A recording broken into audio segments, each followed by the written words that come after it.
Et là, on va voir quelques approches pour la génération d'images. Donc, génération d'exemples, entre autres, c'est une idée qui date il y a quelques temps euh, sur comment pourrait produire des données d'entrée, des données particulières, des données d'intérêt.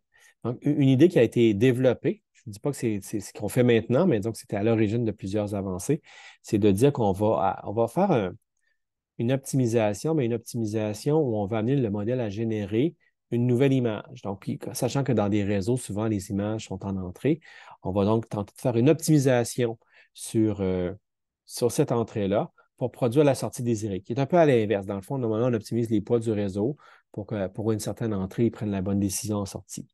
Cette fois-ci, on va plutôt optimiser la donnée en soi afin que lorsqu'elle est appliquée au réseau, elle donne la sortie désirée. Donc, on va fixer une sortie à une certaine classe. On dit, on veut modifier une image pour en arriver à ce que la décision du réseau soit cette classe-là. Et donc, pour ce faire, bon, on va continuer de fonctionner avec les mêmes modèles de descente du gradient, mais au lieu de faire la descente du gradient des poids du réseau de neurones, les poids sont fixés, gelés. On ne les modifie pas, mais on fait une descente du gradient de la donnée d'entrée. Donc, c'est sûr qu'il y a une propagation du signal qui vient de la sortie vers l'entrée, mais ça passe au travers des poids sans les modifier. C'est vraiment juste qu'on transmet l'information. Lorsqu'on arrive finalement à l'entrée, c'est là qu'on va faire une descente du gradient sur le X directement, selon l'erreur qu'on a utilisée, observée en sortie. Et donc ça va faire une légère modification du X, faire une descente du gradient.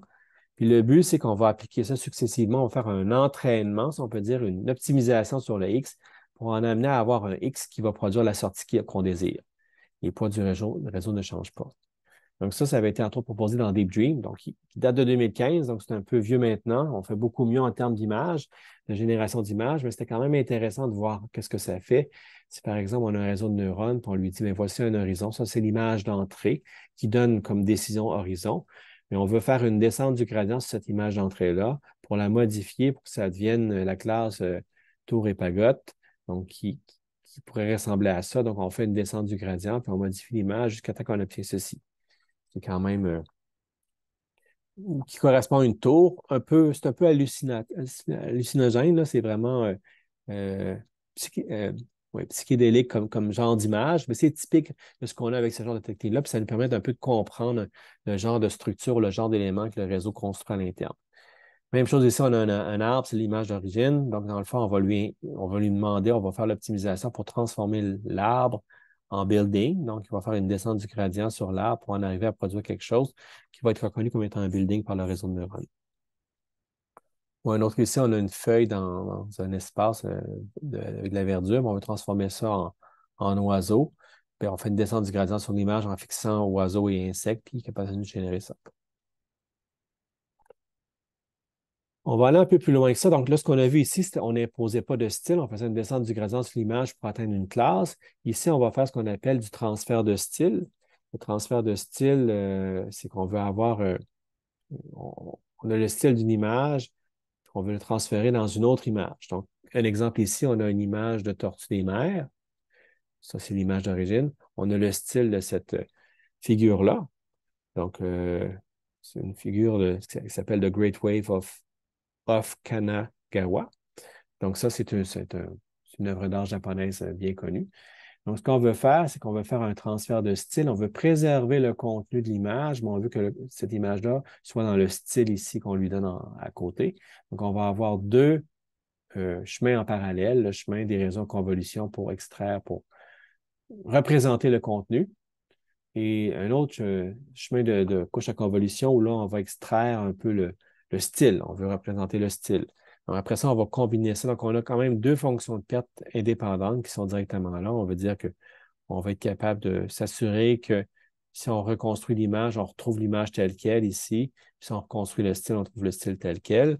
Et on va passer ça dans d'autres couches à convolution qui vont faire le mélange entre les deux, qui vont vraiment s'assurer que dans le fond, ici, on va pas nécessairement, on va travailler sur des fonctions indirectes, entre autres, où le contenu va être comparé sur des réseaux, des couches en convolution. Puis le style va être basé sur une matrice de gamme. C'est du détail technique, mais vous allez voir ça parce que le devoir 4 du cours est basé là-dessus, cette approche-là. Donc, vous allez avoir tout le détail dans le devoir. Mais l'idée, c'est qu'après ça, on va combiner ça ensemble et on va être capable de produire finalement une image de la tortue des mers selon le style ici, cette gravure-là, mais il y a plusieurs autres. euh, c'est seulement qu'un exemple, c'est vraiment un résultat parmi tout ce qu'on peut faire avec le transfert de style. Ce qui nous amène à des approches de génération d'images un peu différentes, très courantes. On va dire que c'est vraiment à la base de plusieurs avancées qui ont été faites, ce qui s'appelle les Generative Adversarial Networks, les GAN. Je préfère le mot GAN, là, même si c'est de l'anglais, parce que c'est plus clair par rapport à ce que ça veut dire. C'est que dans un modèle GAN, on met en compétition deux réseaux de neurones. Donc, on a un réseau discriminatif qui veut distinguer les données véritables du problème généré. Donc, est-ce que c'est une vraie donnée ou est-ce que c'est une donnée artificielle générée? C'est la tâche du réseau génératif, le réseau discriminatif, excusez-moi, puis le réseau génératif, lui, vise à produire des nouvelles données qui ont l'air authentiques. Donc, il y a comme un combat entre les deux, dans le sens que le discriminatif tente de deviner si c'est un fake, alors que le réseau génératif, lui, tend à produire des fakes réalistes. Et donc, ça permet des traitements variés basés sur un apprentissage non supervisé, parce que tout ça ne requiert pas d'étiquette. On a des vraies données, des données artificielles. On utilise ça pour entraîner notre réseau de neurones. Un exemple de ça, c'est pour faire la traduction image à image avec des GAN conditionnels. Donc, l'idée, c'est qu'on a un GAN, on lui donne une entrée, puis on lui demande de produire une autre version. Donc, ça peut aller, par exemple, une image, un transfert de jour vers nuit. Donc, l'image de jour ici est donnée, le réseau a appris à transférer ça en nuit, donc il va faire le transfert directement. Un truc cool ici, c'est de travailler avec seulement les arêtes. Donc, on a vraiment la forme d'un objet. Puis à partir de ça, il va nous générer l'objet en soi. Il va faire un rendu de cet objet-là, colorisation d'image de noir et blanc en couleur, etc. Donc, c'est tous des exemples où on peut utiliser un GAN conditionnel. Il va être conditionné sur l'entrée pour nous produire finalement une sortie selon pourquoi il a été entraîné. Donc, le modèle GAN ressemble à ça. On a une base de données avec les vraies données. On a un réseau génératif, un réseau discriminatif. Donc, le réseau discriminatif reçoit soit des vraies données, soit des données générées, tant à trouver laquelle sont vraies, laquelle sont fausses. Ça donne vraiment une performance. Puis là, on va calculer la fonction de perte là-dessus, puis on sait si une donnée est vraie ou pas par rapport à dire d'où elle vient.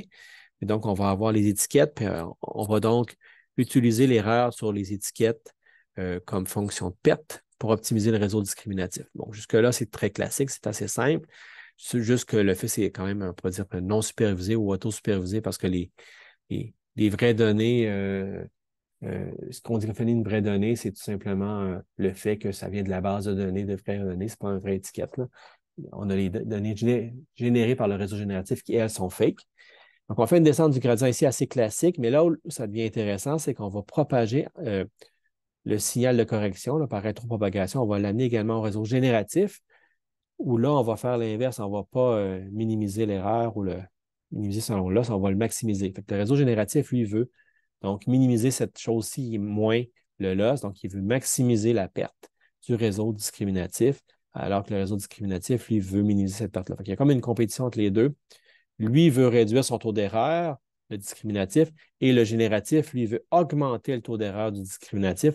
Donc, il va agir et donc la pression va être là pour qu'il apprenne à générer de meilleures images au fur et à mesure qu'on avance pour induire en erreur le réseau discriminatif qui va se tromper. Ce qui caractérise les GAN, c'est que c'est des méthodes vraiment clés dans le développement des modèles génératifs. Il y a eu énormément d'avancées grâce aux GAN. On a appliqué ça à différents contextes. Donc, la plupart des réseaux, des modèles génératifs historiques, je dis historiques parce que là, on va voir un peu plus loin, les grands modèles de langue, les réseaux de diffusion changent la chose depuis 2, 3 ans, mais auparavant, les GAN étaient vraiment excellents en termes de modèles génératifs. Un exemple de ça, c'est de This Person Does Not Exist, que vous devez connaître, qui est basé sur StyleGAN. C'est un site web où, lorsqu'on y accède, il nous produit un visage photoréaliste d'une personne, mais cette personne-là n'existe pas. Elle a été seulement hallucinée par le réseau de neurones. Il l'a appris parce qu'il a appris à générer des visages à partir de bases de données de centaines de milliers de millions d'images de personnes. Il était suffisamment entraîné pour être capable de générer plein de nouvelles images, puis probablement qu'il fait des espèces de mélanges entre plusieurs choses qu'il a vues, puis il crée des nouvelles personnes, puis ça a l'air la plupart du temps très réaliste. Et donc, on peut dire que le GAN, c'était non supervisé, mais pas être exact, c'est plutôt auto-supervisé, qui est encore mieux que du non supervisé parce que du non supervisé, on tend à trouver des groupes similaires, alors qu'en auto-supervisé, on a formulé le problème un peu différemment, qui fait en sorte qu'on n'a pas besoin des données test, ou on n'a pas besoin de validation, ou on n'a pas besoin des étiquettes, on est capable de s'en passer en fonctionnant avec ce mode-là.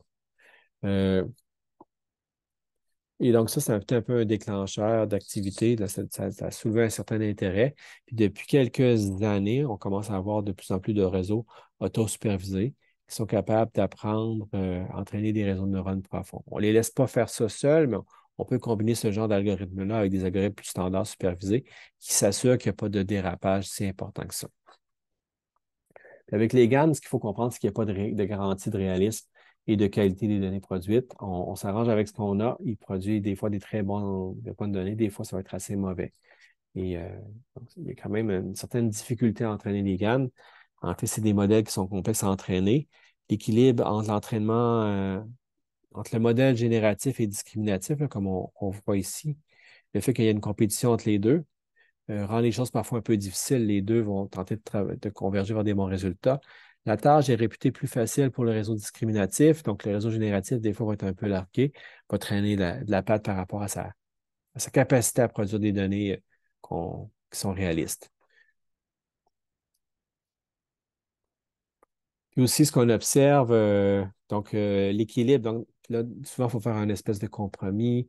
Des fois, les réseaux ne vont pas converger ou vont mal converger. Puis on peut même observer ce qu'on appelle un effondrement sur un mode. Ça, c'est lorsqu'on optimise à un moment donné, il se met à élaguer plein de solutions et se concentrer sur une seule solution, fait qu'il devient très performant sur ce type de problème-là. Mais on étant le GAN en soi, il vient performant sur le problème, mais performant dans le sens que il va toujours générer le cas le plus courant. Il va générer le mode, donc des données dans la distribution la plus forte. Mais si on suppose qu'on a certains objets, 90% du temps, c'est un type, puis 5-10% du temps, c'est un autre type, ben, il va peut-être apprendre à faire 100% du temps le type le plus fréquent et ignorer les types plus rares. Donc, il va oublier ou il ne va pas bien couvrir l'ensemble des possibilités dans la distribution. Puis un Gantt, ça peut être quand même assez lourd en calcul. C'est de plus en plus, maintenant, les ressources continuent d'augmenter, l'exploitation des GPU est efficace. C'est vraiment pas si pire que ça. On peut entraîner des GAN sur des ordinateurs personnels, des petits GAN ou sur des ordinateurs 4 GPU assez facilement, mais c'est quand même plus lourd que de simples petits réseaux à convolution classiques. On a deux réseaux à convolution qu'on a mis ensemble.